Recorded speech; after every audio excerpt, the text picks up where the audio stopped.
பரிசுத்த ஆவி நாமத்தினாலே ஆமென். ஜெபிப்போம். மகா உன்னதங்களில் வாசமாக இருக்கிற அன்பின் தகப்பனே, கொடாகுடி நன்றிகளை துதி தோத்திரங்களை ஏறெடுக்கிற சுவாமி, இந்த அருமையான இந்த மூன்று நாளில் கூட உண்மை தோது கொள்ளும்படியாக கூட ஒரு கிருபை தந்திருக்கிறதுக்காக சொல்கிறோம். ஒருவேளை ஆலயத்துக்கு வர முடியாத வந்து உண்மை தோது கொள்ள முடியாத சூழ்நிலைகள் இருப்பினும் உடைய சிறு சன்னிதானத்திலே குடும்பங்களாக ஒன்று சேர்ந்து நாங்கள் உண்மை தோது கொள்ளும்போது உங்களுடைய ஆளுகை மத்தியில் இருந்து எங்களை வழிநடத்தி ஆசீர்வதிக்க வேண்டும் ஜெபிக்கிறோம். தனி நம்ம ஜெபத்துக்காக கூட ஆலயம் திறந்து வைக்கப்பட்ட கிருபைகளுக்காக சொல்கிறோம். ஆண்டவரே,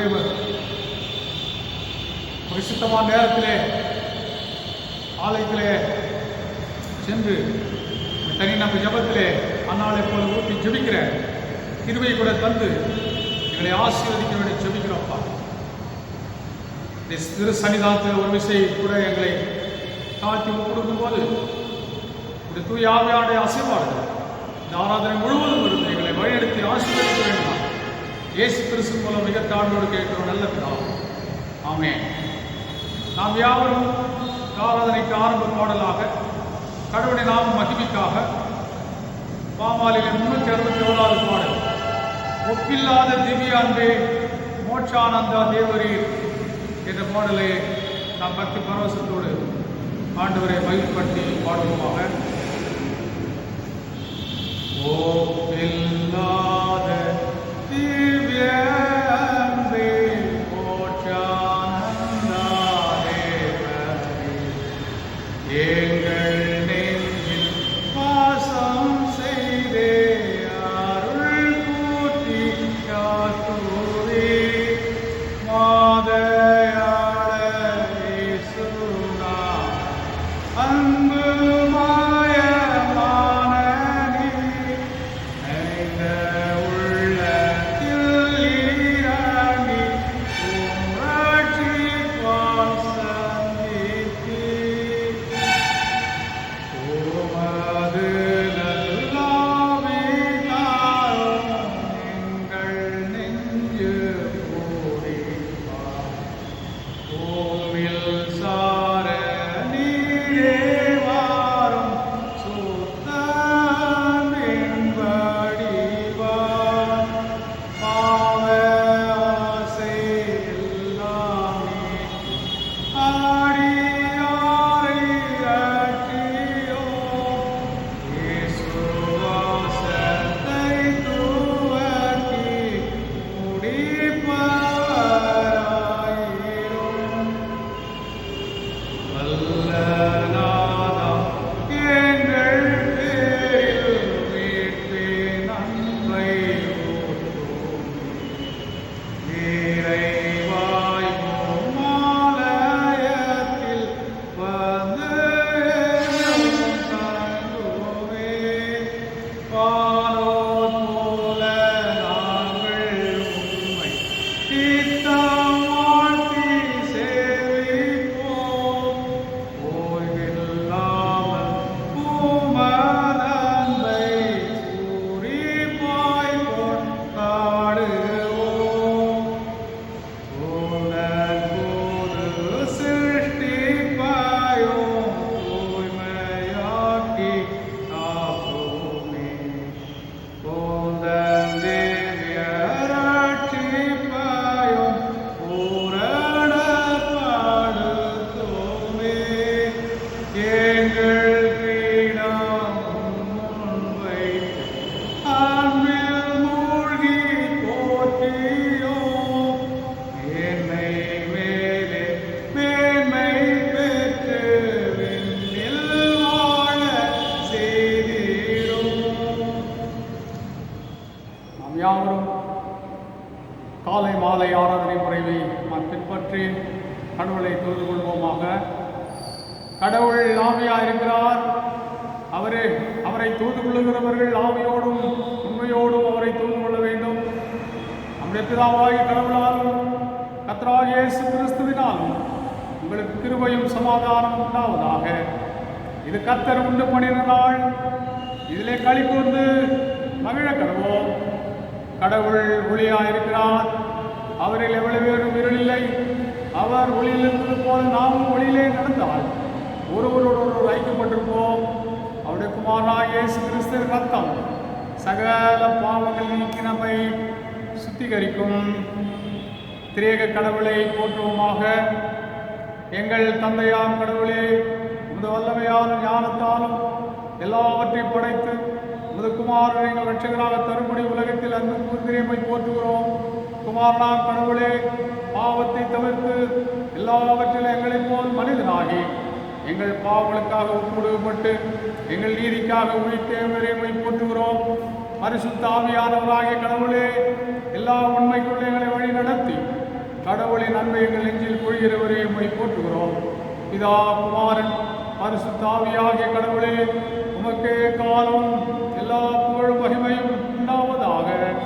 ஆமென். பாவரிக்கை.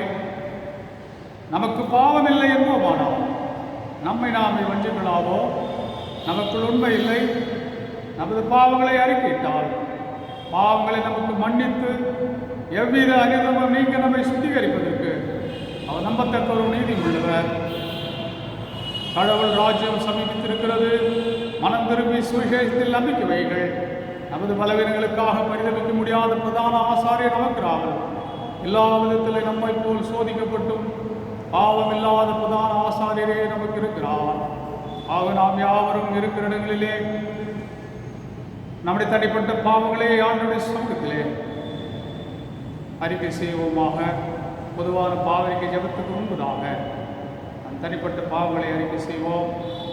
ஆண்டவர் கண்டித்துணர்த்துகிற பாவங்கள், அசுத்தங்கள், துன்மார்க்கமான காரியங்கள் இன்னும் நம்முடைய ஜீவியத்தில் இருந்து கொண்டிருக்குது என்று நம்முடைய மனசாட்சியை குற்றப்படுத்துமானால் பரிசுத்த ஆவியானவர் கண்டித்து உணர்த்துவாராம்.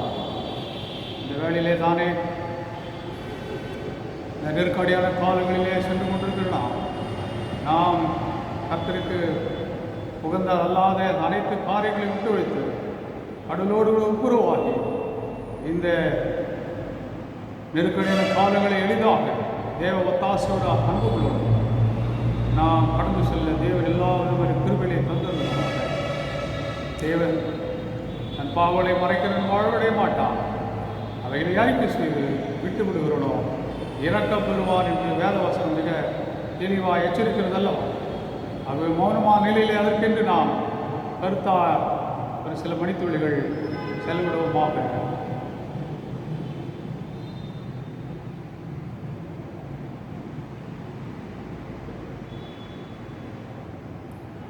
தொடர்ந்து வருகிற பொதுவான பாவரிக்கை ஜெபத்தை நாம் யாவரும் சேர்ந்து ஏறெடுப்போம். எங்கள் தந்தையாம் கடவுளே, நினைவினாலும் வார்த்தையினாலும் செய்கினாலும் நமக்கு விரோதமாய் பாவம் செய்திருக்கிறோம். முழு மனதோடு நாங்கள் உம்மை நேசிக்கவில்லை. எங்களிடத்தில் நாங்கள் அன்பு கூறுவது போல அயலாரிடத்தில் நாங்கள் அன்பு கூறவில்லை. எங்கள் மேல் இரக்கமாக இருக்க உண்மை வேண்டிக் கொள்கிறோம். எங்கள் பாவ வழிக்கு நீக்கி எங்களை சுத்திகரியும். எங்கள் குற்றங்களை விட்டுவிட எங்களுக்கு உதவி புரியும். எங்கள் ஆண்டவர் இயேசு கிறிஸ்துவின் மூலமாக வேண்டிக் கொள்கிறோம் பிதாவே. ஆமென். சர்வ வல்லமையும் மிகுந்த இரக்கமும் உள்ள ஆண்டவர் மன்னிப்பையும் பாவ நிவர்த்தியையும் நமக்கு கட்டளிட்டருளி வாழ்க்கையை சீர்படுத்துவதற்கான காலத்தையும் நமது பரிசுத்தாவின் கிருபையும் தேற்றுதலையும் தந்தள்ளுவாராக. ஆமென். ஆண்டவரை துதியுங்கள், அவர் நாமம் துதிக்கப்படுவதாக. இப்பொழுது இந்நாளின் தியானத்துக்கு ஆதாரமாக வாசிக்க வேண்டிய வேத பாடம் இப்போது வாசிக்கப்படும். இந்த இறை செய்திக்கு ஆதாரமாக தெரிந்து கொள்ளப்பட்ட வேத பகுதி மார்க் எழுதின சுவிசேஷம் 6ஆம் அதிகாரம் வசனங்கள் 34 துவங்கி 44 வரை. ஃபர்ஸ்ட் மார்க் எழுதிய நற்செய்தி நூல் அதிகாரம் 6 வசனங்கள் 34 முதல் 44 வரை. இயேசு கரையில் வந்து அநேக ஜனங்களை கண்டு அவர்கள் மேய்ப்பன் இல்லாத ஆடுகளைப் போல் இருந்தபடியால் அவர்களை மேல் மனதுருகி அநேக காரியங்களை அவர்களுக்கு உபதேசிக்க தொடங்கினார். வெகு நேரம் சென்ற பின்பு அவருடைய சீஷர்களிடத்தில் வந்து, இது வனாந்தரமான இடம், வெகு நேரமும் ஆயிற்று, புசிக்கிறதற்கு இவர்களிடத்தில் ஒன்றுமில்லை. ஆகையால் இவர்கள் சுற்றி இருக்கிற கிராமங்களுக்கும் ஊர்களுக்கும் போய் தங்களுக்காக அப்பங்களை வாங்கிக் கொள்ளும்படி இவர்களை அனுப்பிவிட வேண்டும் என்றார்கள். அவர் அவர்களை நோக்கி, நீங்களே அவர்களுக்கு போஜனம் கொடுங்கள் என்றார்.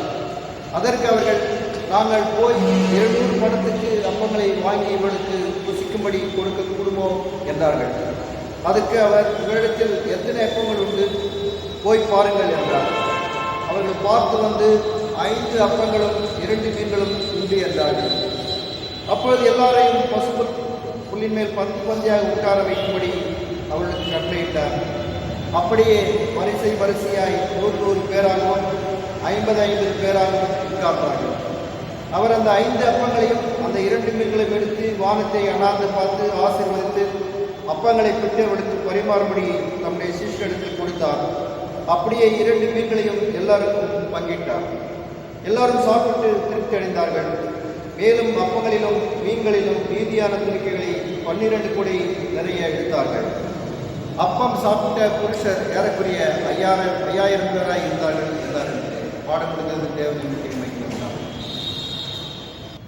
இறைவார்த்தைக்காக நாம் ஆண்டவரிடத்திலே பிரார்த்தனை செய்வோம்.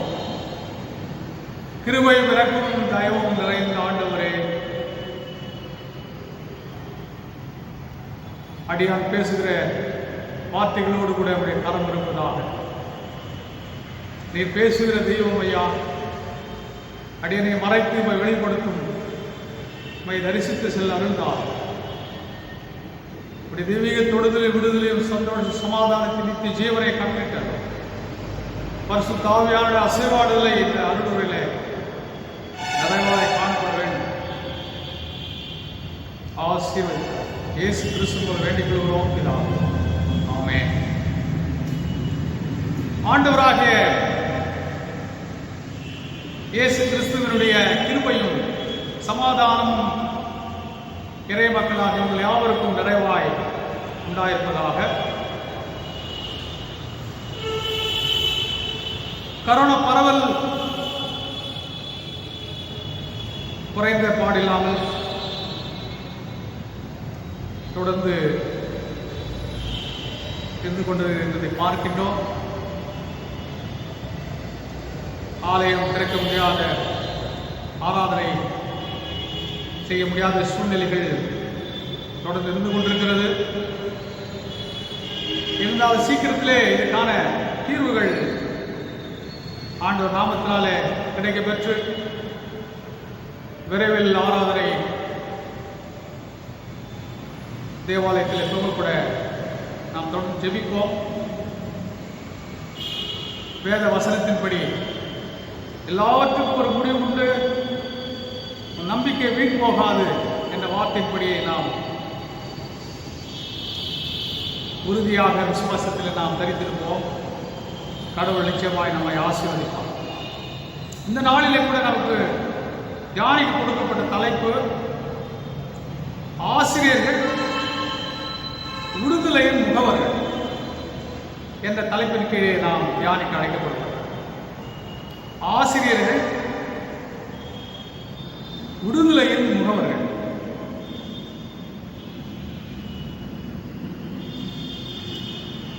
இந்த தலைப்பின் கீழே நாம் தியானிக்கும் போது நம்மை ஊக்கமூட்டும் ஒரு சம்பவத்தை வேதத்திலே நாம் பார்க்கின்றோம். அதாவது எத்தியோப்பியா மந்திரி அவர்கள் எருசலேமிலே ஆண்டவரை தொழுது கொண்டு அவர்கள் வழிப்பு நாட்டிலே இருந்து கொண்டிருக்கிறார். அச்சமயத்திலே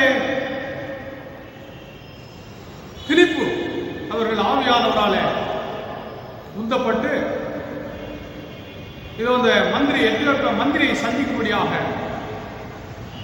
அவருக்கு அழைப்பு விடுகிறது. அந்த சமயத்திலே அந்த மந்திரியானவன் இந்த தாம் சென்று கொண்டிருந்த ரதத்திலே ஏசாயா தீர்க்கதரிசன புத்தகத்திலே ஒரு குறிப்பிட்ட சம்பவத்தை அவன் வாசித்துக் கொண்டிருக்கிறார்.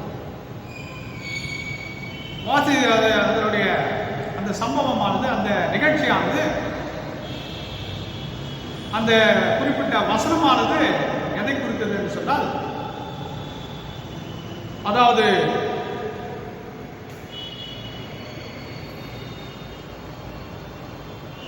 பிலிப்பு அதை குறித்ததான ஒரு விளக்கத்தை கொடுக்க வேண்டிய நிலைப்பாடு உள்ள ஒரு குறிப்பிட்ட ஒரு சம்பவம். அது என்னவென்றால், இதோ மயில் கத்திரிக்கிறதுடைய இடத்தில் சத்தமிடாதிருக்கிற ஆட்டை போல் இருந்தார் என்ற ஒரு வசனம். அந்த குறிப்பிட்ட வசனம் பிலிப்பு அந்த மந்திரத்திலே கடந்து சென்ற பொழுது இந்த வசனத்துக்கான விளக்கத்தை கொடுக்கும்படியாக இந்த ரதத்தில் ஏறி உட்கார்ந்து கொள்ளும்படி அழைப்பு கொடுக்கப்படுகிறார். அப்போது இந்த ஒரு வசனத்தை என்னுடைய விளக்கத்தை கேட்கிறார். இது எசையாவை குறித்து பேசப்படுகிறதா அல்லது வேறொருவரை குறித்து சொல்லப்படுகிறதா என்று கேட்கிறார். அது பிலிப்பு அந்த மந்திரத்தில் கேட்கிறார்.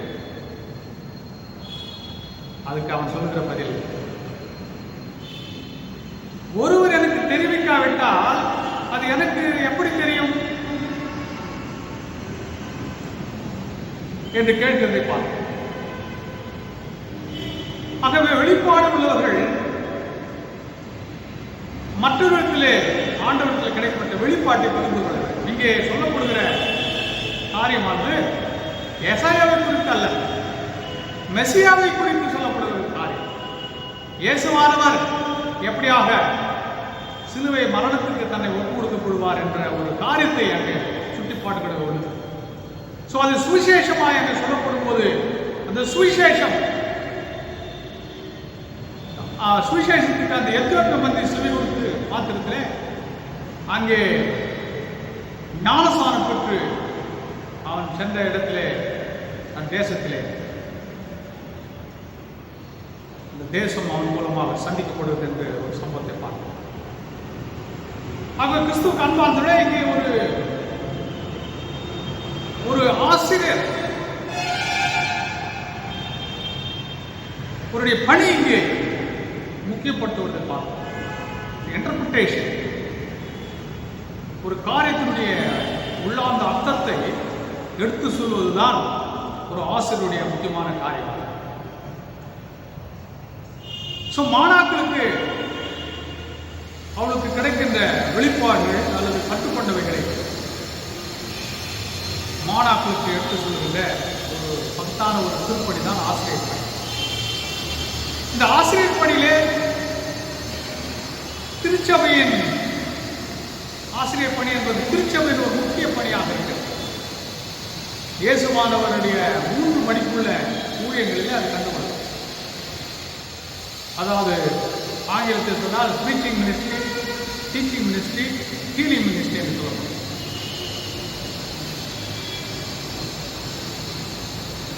அதாவது பிரசங்க பணி, போதிக்கும் பணி மற்றும் சுகப்படுத்த பணி. ஸோ இதில் இந்த 3 மடிப்பு உள்ள ஊழியர்களிலே இந்த ஆசிரியர் பணி வருகிறது. ஸோ அந்த 3 மடிப்புள்ள இயேசு கிறிஸ்துவின் ஊழியத்திலே நாம் இதை தெரிந்து கொள்வோம். அதே போல மிஷனரிமார்கள் நம்முடைய பேராயத்திலே மிஷனரிமார்கள் ஊழியத்திலேயும் நான் தெரிந்து கொள்வோம். அவர்கள் வந்தவுடனே சுவிசேஷ, அதாவது சோப்பு சீப்பு ரட்சிப்பு என்ற ஒரு சித்தாந்தத்தை பயன்படுத்தினார். முதலாவது அவர்களை சுத்தப்படுத்தினார்கள், அதுக்கப்புறமா சீர்படுத்தினார்கள். சோப்பு என்றால் சுத்தப்படுத்தினார், அல்லது குணமாக்குதல் என்று சொல்லலாம். அவளை முழுமைப்படுத்துவது. 2வது டிசிப்ளைன், டிசைபிள்ஷிப், போதிக்கிற. அப்போது 2வது வருகிறது ஆசிரியர் பணி, போதிக்கும் பணி. 3வது ஹீலிங், 3வது ரட்சிப்பு, சுவிசேஷ பணிகள். ஆகவே இடையிலே வருகிறது தான் அந்த போதிக்கிற ஒரு பணி, ஆசிரியர் பணி.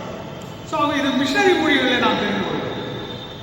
ஸோ பேராயத்திலே இருக்கின்ற ஊழியத்தின் மூலமாக கூட இந்த முக்கியத்தை நாம் உணர்ந்து கொள்கிறோம். நம்முடைய பேராயத்திலே ஆரம்ப பள்ளிகள், மேல்நிலைப் பள்ளிகள், உயர்நிலைப் பள்ளிகள், ஆங்கில வழி கல்வி பாடசாலைகள் எல்லாம் இருக்கிறதை பார்க்கிறோம். ஆங்கில வழி கல்வி சாலைகள் இப்போது வந்தது. அதுக்கு முன்னதாக இருந்ததெல்லாம் மிஷனரி பாடி துவங்கினார். நம் அனைவருக்குமே தெரிந்த ஒரு ஆலயத்திலும் அனைத்து துறைகளிலும் ஏராளமான மக்களை உருவாக்கி, தலைவர்களை உருவாக்கி சிறந்து விளங்கிக் கொண்டிருக்கிறார் உலகமெல்லாம். குறிப்பாக ராதாகிருஷ்ணன், டாக்டர் ராதாகிருஷ்ணன் முதல் ஜனாதிபதி என்று சொல்லப்படுகிற இந்த தேசத்திலே ஜனாதிபதியாக இருந்தார். டாக்டர் ராதாகிருஷ்ணன் அவர்கள் நம்முடைய ஊரிசு கல்லூரியிலே படித்தார். அவரிடத்தில் இருந்த 2 குணலட்சணங்கள், ஆசிரியருக்கான வேண்டிய குணலட்சணங்கள் அவரிடத்தில் முக்கியப்படுத்தப்பட்டிருக்கிறது. அதாவது அவரிடத்தில் இருந்த நல்ல சிந்தனை, நற்சிந்தனை, நல்லொழுக்கம், இந்த 2 காரியங்கள் அவரிடத்தில் ஆசிரியர்கள் எடுத்துக்கொள்ள வேண்டிய காரியங்கள். நற்சிந்தனை உள்ளவராக, நல்லொழுக்கம் உள்ளவராக அவர் நம்முடைய ஊரிசு கல்லூரி அவரை துவாக்கியர். 2 பெருமைகள் உண்டு. அவர் தமிழ்நாட்டை சேர்ந்தவர், 2வது நம்முடைய ஊரிசு கல்லூரியை படித்தவர். அவர் கிறிஸ்துவுக்கு அன்பார்ந்தவர்களே, இந்த கல்வி ஊழியம் நம்முடைய பேராயத்திலிருந்து கூட எவ்வளவு முக்கியமானது என்பதை நாம் தெரிந்து கொள்வோம். ஆசிரியர் பணியிலே 3 வகை கல்விகள். ஒன்று உலக பிரகாரமான கல்வி, அதாவது ஆரம்ப பள்ளியிலிருந்து ரிசர்ச் வரைக்கும், PhD வரைக்கும். 2வது வகை இறைக்கல்வி, அது சண்டே ஸ்கூலிலிருந்து PhD வரைக்கும் இருக்கு. படிப்படியாக. 3வது ஒருங்கிணைந்த கல்வி என்று சொல்லலாம். அது திருச்சபையிலே உண்டாயிருக்கு. திருச்சபையின் ஒருங்கிணைந்த கல்வி. திருச்சபை ஒருங்கிணைந்த கல்வி என்பது பொல்லாத வழிகளை விட்டு மனம் திரும்புவதற்கு ஏதுவாக நடத்தப்படுகின்ற ஒரு கல்வி. அது மற்ற கல்வி சாதனங்கள் இருக்காது. உலக பிரகாரமான கல்வியிலோ அல்லது இறை கல்வியிலே இருக்காது. திருச்சபையிலே, ஒருங்கிணைந்த திருப்பணியிலே, கல்வியிலே காணப்படும். பொல்லாத வழிகளை விட்டு மனம் திரும்புவதற்கு ஏதுவாக மக்கள் வழிநடத்தப்படுகிறார். அது மட்டுமல்ல, முத்துக்களை பார்க்கல ஞானமே நல்லது என்றும், இச்சிக்கப்படத்தக்கவள் எல்லாவற்றிலும் அதற்கு நிகரல்ல என்றும் அங்கே போதிக்கப்படுகின்றது. ஞானம் முக்கியமானது, முத்துக்களை பார்க்கல சிறந்தது. உலகத்தில் இச்சிக்கப்படத்தக்கவள் எல்லாவற்றிலும் அதுக்கு நிகரல்ல என்று போதிக்கப்படுகிறது. அது மட்டுமல்ல, ஹியூமன் ரிசோர்சஸ், மனித வளத்தை இந்த உலகத்துக்கு கொடுக்கிறது. அதன் மூலமாக குடும்பங்கள் ஆசீர்வதிக்கப்படுகின்றன, தேசம் ஆசீர்வதிக்கப்பட, உலகமே ஆசீர்வதிக்கப்படுகின்றது.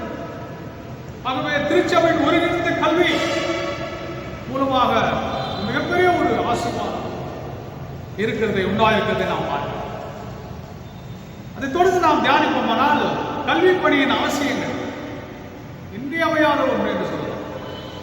குறிப்பாக மூட நம்பிக்கைகள், கெட்ட பழக்க வழக்கங்கள் எடுத்துக்கூட மிகுந்த சிரத்தை எடுத்துக்கொள்ளும். கல்வி பணியில இதுதான் மிக முக்கியமான அவசியத்தை நாம் பார்க்கிறோம். மூட நம்பிக்கைகள், கெட்ட பழக்க வழக்கங்கள் எடுத்துக்கொள்வதற்கு சிரத்தை எடுத்துக் கொள்கின்றன. 2வது, நாட்டின் வளர்ச்சிக்கு அது வித்திடுகின்றன. தனிநபர் வளர்ச்சி, குடும்ப வளர்ச்சி, நாடு வளர்ச்சி அடைகிறது. அது மட்டுமல்ல, கடவுள் கொடுத்த இயற்கை வளங்களை அழிக்காமல் இருக்கவும், வளங்களை சீரான முறையில் பயன்படுத்தவும், நிர்வகிக்கவும், பகிரவும் உதவி செய்கிறது. இந்த உண்மைகள் அடிப்படையில் பார்த்தால் கல்வி பணி எவ்வளவு சிறப்புடையது, அவசியமானது என்பதை அறிந்து புரிந்து கொள்ளும். அடுத்து நாம் தியானிப்போமான ஆசிரியர் பணி ஒரு புனிதமான ஒரு பணி. எப்படி நாம் அதை சொல்ல முடியும் என்றால், களிமண்ணிலிருந்து ஒரு பயன்படும்படியான ஒரு பொருட்களை உருவாக்குவது சம்பந்தப்பட்டது. களிமண்ணை விதமாக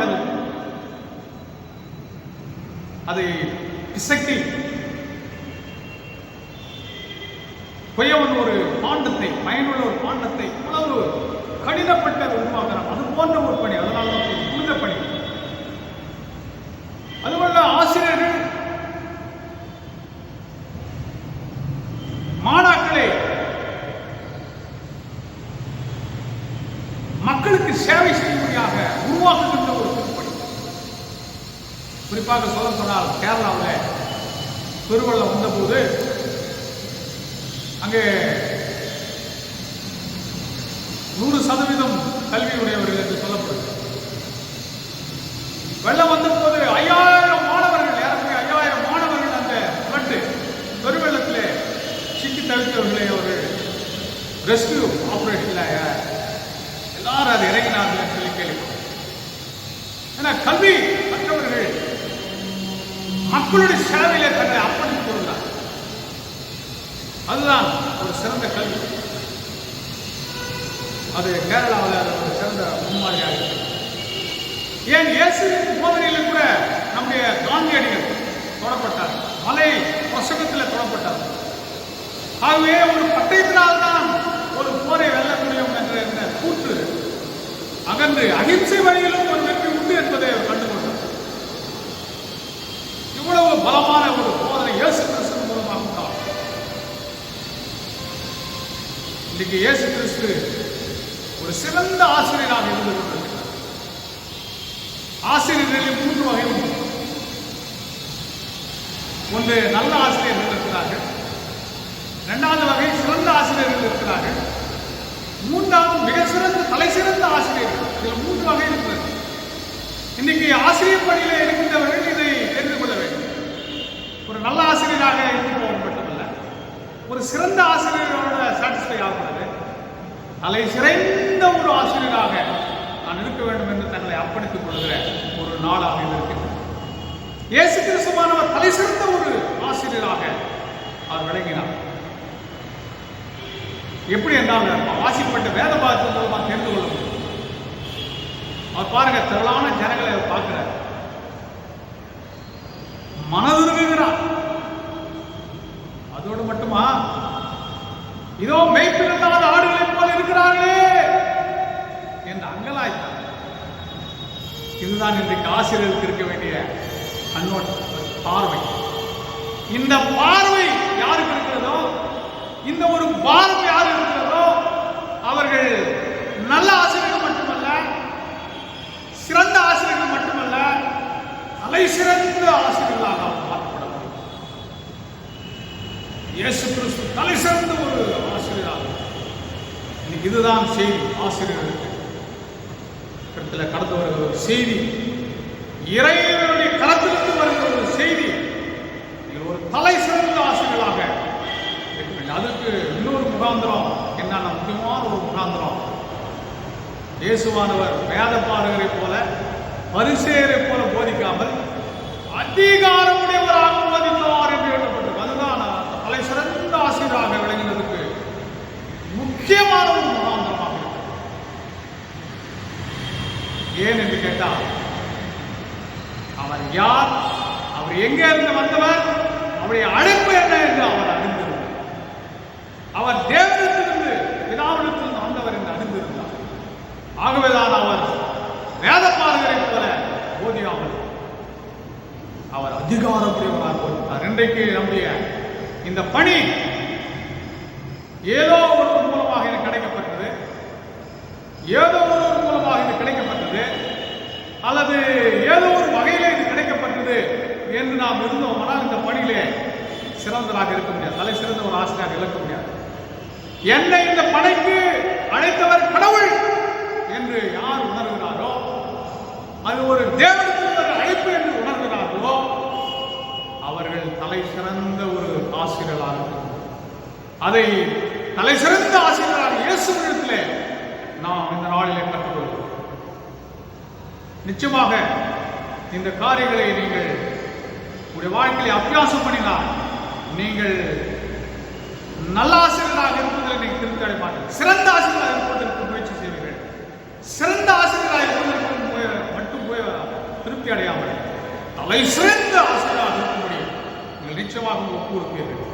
இயேசு விடுத்த கிறிஸ்து கொடுத்த சிந்தையை உங்களிடம் இருக்கிறது என்று சொல்லப்படுத்துவார்கள்.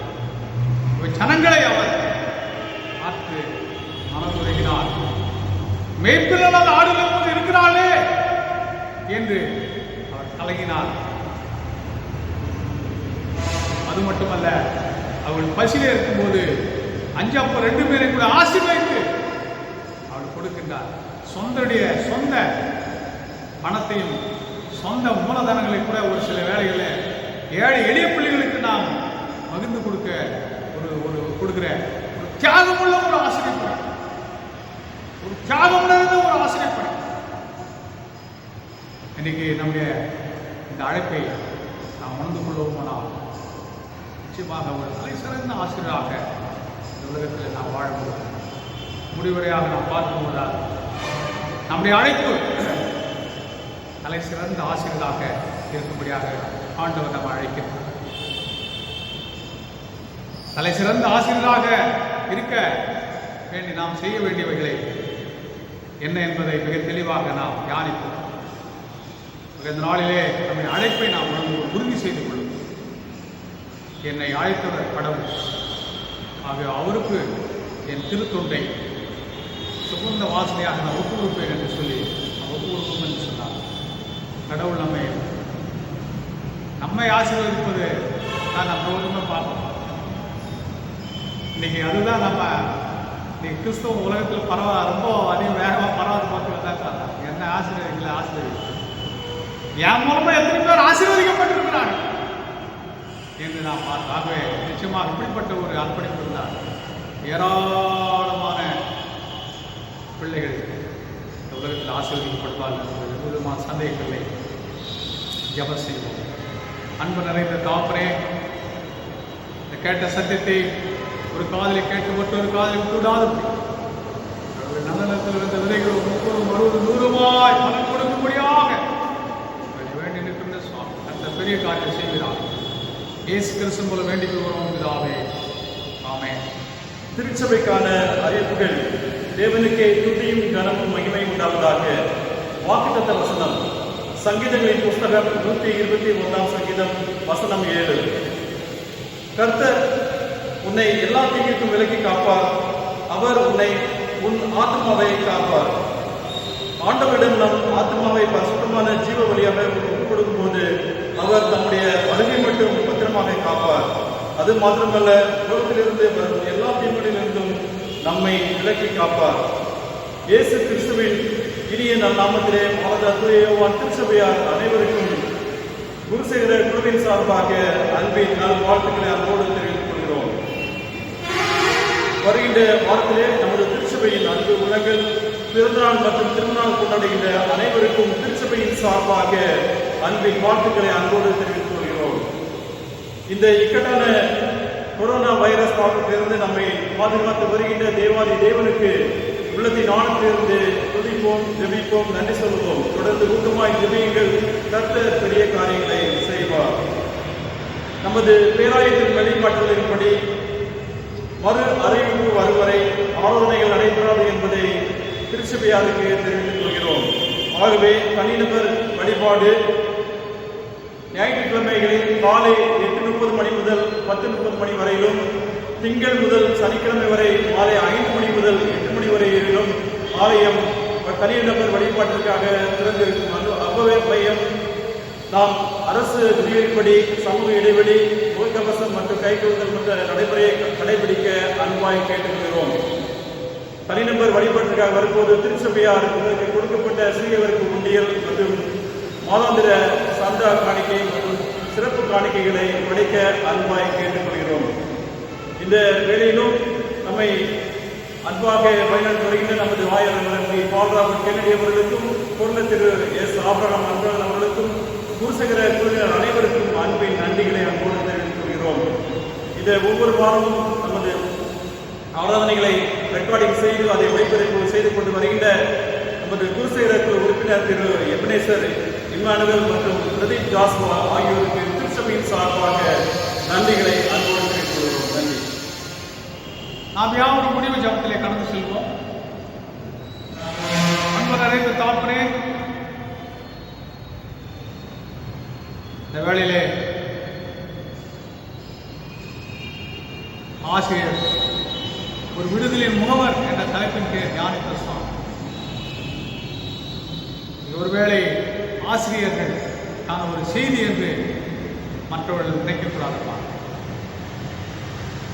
அனைத்து மக்களுமே ஏதோ ஒரு வகையிலே மற்றவர்களை வழிநடத்துகின்ற ஒரு ஆசிரியர்களாக நாங்கள் இருந்து கொண்டிருக்கிறோம். ஆகவே இந்த செய்தி எல்லாருக்குரிய ஒரு செய்தியாக நாங்கள் எடுத்துக் கொண்டிருக்கிறோம். குறிப்பாக இந்த ஆசிரியர் பணியில ஈடுபட்டிருக்கின்ற நம்முடைய மக்களுக்காக விசேஷமாக ஜெபிக்கிற சுவாமி, இது ஊழியத்திலிருந்து வருகிற அழைப்பு என்று உணர்ந்து கொள்ள வேண்டுமே, தங்களை அர்ப்பணித்துக் கொள்ள வேண்டுமே, தலை சிறந்த ஒரு ஆசிரியராக இந்த உலகத்திலே வாழ வேண்டும், வளர வேண்டுமே, அதன் மூலமாக இந்த உலகம் ஆசீர்வதிக்கப்பட வேண்டும். அப்பா உதவி செய்கிறார். இந்த கொரோனா வைரஸ் குறையும்படி நாங்கள் தொடர்ந்து வேண்டி நிற்கிறோம்ப்பா. திறப்பின் வாசலில் நிற்கின்றோம். கர்த்தர் உதவி செய்கிறார். தீர்வு உண்டாவதாக, ஆலயங்கள் வழிபாட்டுக்கு திறக்கப்படுவதாக, உண்மையோடு ஆவியோடு தோது கொள்வோம் என்று எங்களை அர்ப்பணித்துக் கொள்கிறோம் அப்பா. ஆலய திருப்பணிகள் சிறந்து விளங்க வேண்டுமே, உலகத்துக்கு உப்பாய் ஒளியாக இருக்க வேண்டுமே. இறை மக்கள் பாதுகாத்து வருகிறதை தொடர்ந்து பாதுகாத்துக் கொள்கிறார். குறிப்பாக